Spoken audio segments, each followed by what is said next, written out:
মুনাফিকের বৈশিষ্ট্য কয়টা? চারটা। কয়টা? এতদিন তো শুনছেন তিনটা, তাই না? ভাই আবার বলছে চারটা। চারটা। একটা হাদিসের মধ্যে আছে মুনাফিকের বৈশিষ্ট্য চারটা। এক, যখন কথা বলে মিথ্যা বলে। কথা বললেই কি বলবে? মিথ্যা। আছে না লোকজন এমন? আচ্ছা, দুই নাম্বার হচ্ছে ওয়াদা করলেই খেলাফ। ওয়াদা করলে কি? খেলাফ। তিন নাম্বার, যখন কোনো আমানত দেয়া হয়, আমানত তো বুঝি, আমানত অঙ্গীকার, আমানত দেয়া হয়, তখন সেটার খেয়ানত করে।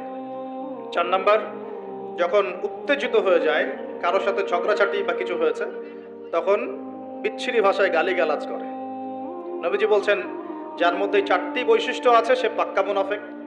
যার মধ্যে চারটার যে কোনো একটা আছে, যতক্ষণ সেটা ত্যাগ করছে না ততক্ষণ তার মধ্যে মুনাফিকের একটা আলামত থেকে যাবে, বলি নাউজুবিল্লাহ।